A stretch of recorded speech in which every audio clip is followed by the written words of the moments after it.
akan membahas tentang seputar politik yang sedang gencar-gencarnya yang berada di dalam negara kita tercinta ini, yaitu negara Indonesia.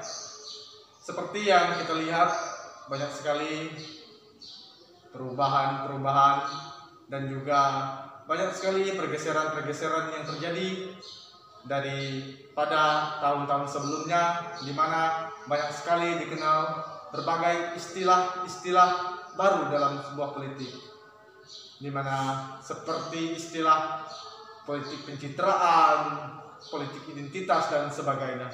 Nah, di sini saya sudah berada dengan seorang narasumber yang dimana kami berdua akan mengupas secara tuntas, lugas, dan sistematis tentang politik itu sendiri, di mana politik itu dapat berjalan dengan baik dalam sebuah negara dan tanpa adanya sebuah pencitraan yang berarti, dan politik itu berjalan dengan baik sesuai dengan porsi dan topoksinya masing-masing. Nah, di mana pertanyaan saya pertama adalah, sekarang ini kan lagi gencar-gencarnya ya, saudara muda, tentang politik yang akan diadakan pada tahun 2024 nanti. Nah, bagaimana pandangan saudara muda tentang pemilu yang akan diadakan tahun 2024 sebagai peran saudara, yaitu seorang mahasiswa dan juga seorang pemuda bangsa Indonesia? Pandangan Anda tentang pemilu yang akan diadakan tahun 2024 itu seperti apa, saudara muda?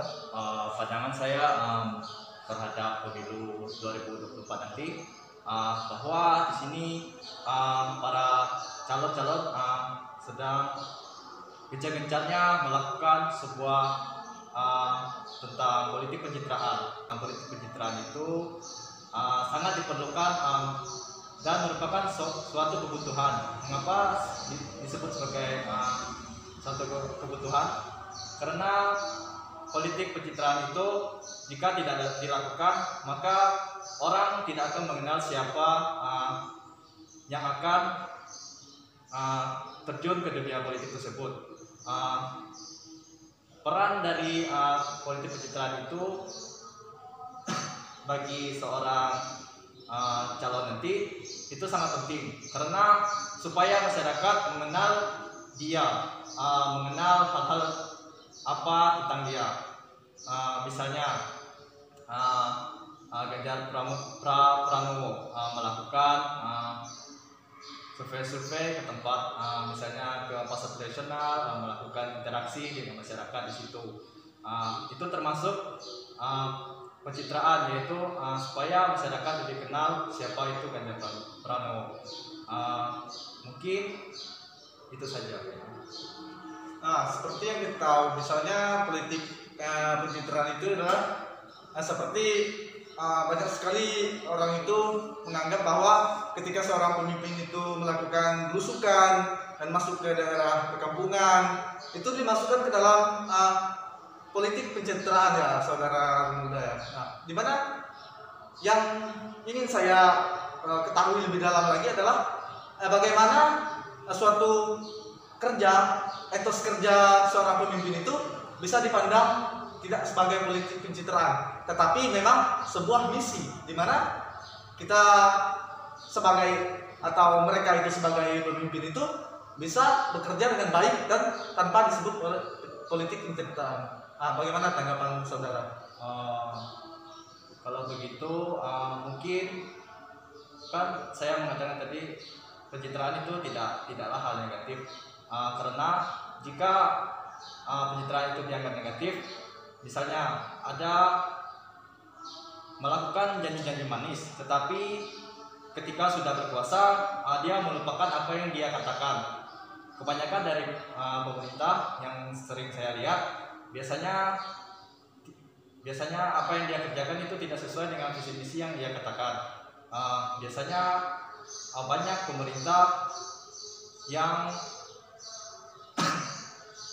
tidak sesuai dengan apa yang dia katakan sebelum ia menjabat. Biasanya mereka lebih melakukan pencitraan seperti pura-pura baik kepada masyarakat, padahal tujuannya adalah untuk menjabat.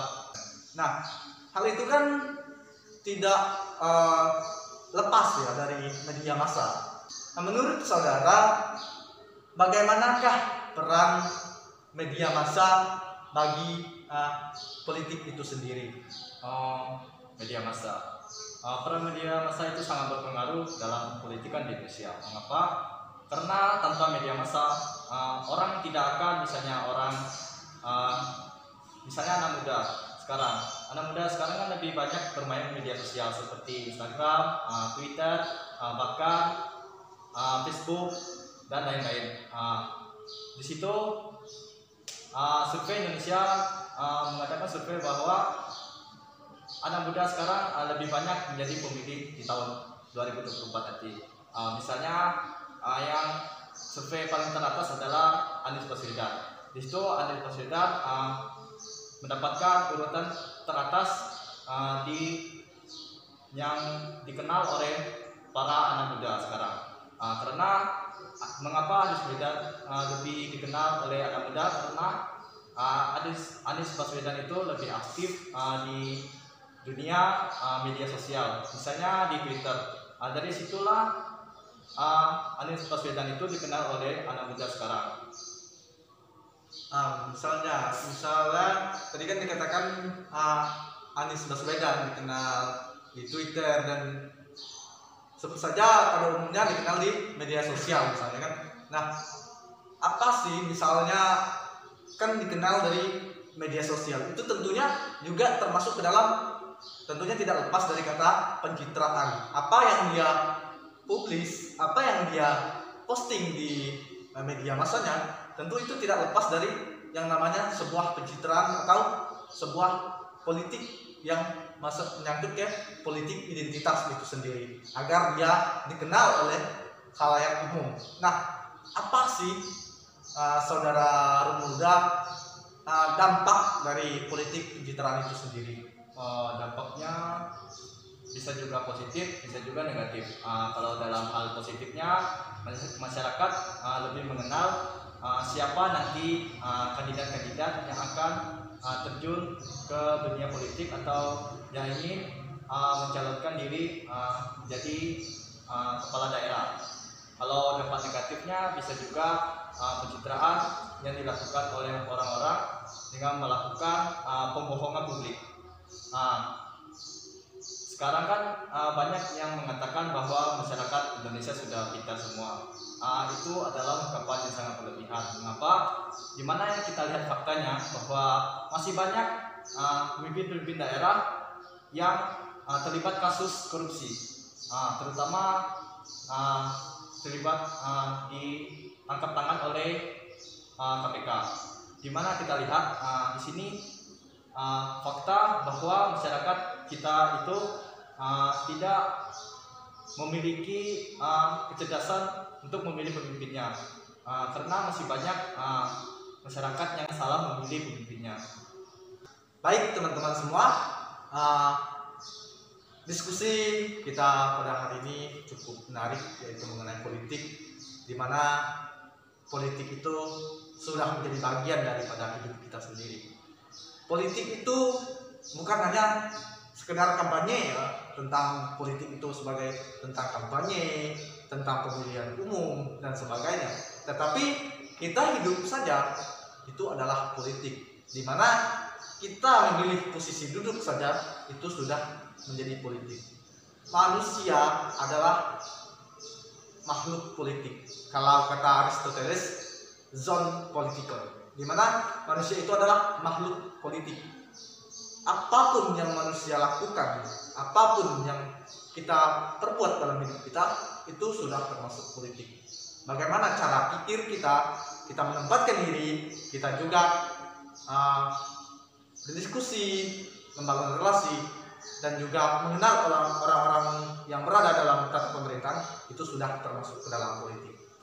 Poin yang bisa kita ambil di sini adalah di mana politik pencitraan itu mempunyai dua kategori, di mana ada sisi negatif dan juga sisi positifnya. Sisi negatifnya apa?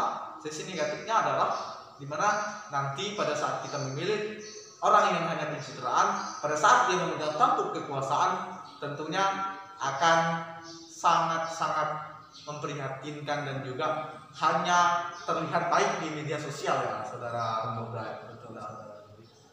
Untuk positifnya, kita lebih bisa mengenal, oh begini calon pemimpin yang akan maju di pemilu tahun 2024 nanti. Terlepas pasangan itu belum pasti maju, terlepas pasangan itu belum tentu dipasangkan pada pemilu tahun 2024, ya itu hanya sebuah survei. Ini masih sangat jauh pada ambang yang ditetapkan tahun 2024, sementara kita pada saat ini sedangkan kita pada saat ini baru mau menginjak tahun 2022, jadi sekitar 2 tahunan atau 3 tahun begitu kita akan memilih lagi. Nah tentunya kita sebagai pemilih harus lebih matang dan juga lebih dapat memilah mana pemimpin yang pencitraan, mana pemimpin yang hanya misalnya tadi bisa dikatakan hanya berbuat di media atau berkata-kata di sosial medianya misalnya. Tentunya hal itu dapat kita hilang dengan baik.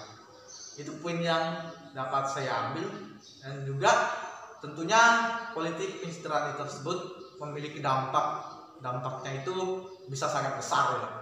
Tentunya orang lebih mengenal, orang lebih tahu, orang mengerti, dan juga orang dapat melihat etos kerja, walaupun itu belum tentu semuanya itu dimasukkan ke dalam sosial media. Nah tentunya itu menjadi sebuah renungan bagi kita sendiri ya, untuk lebih memilih dan lebih memilah lagi mana yang sebenarnya orang yang benar-benar bisa memimpin dan juga orang yang hanya politik pencitraan, saudara.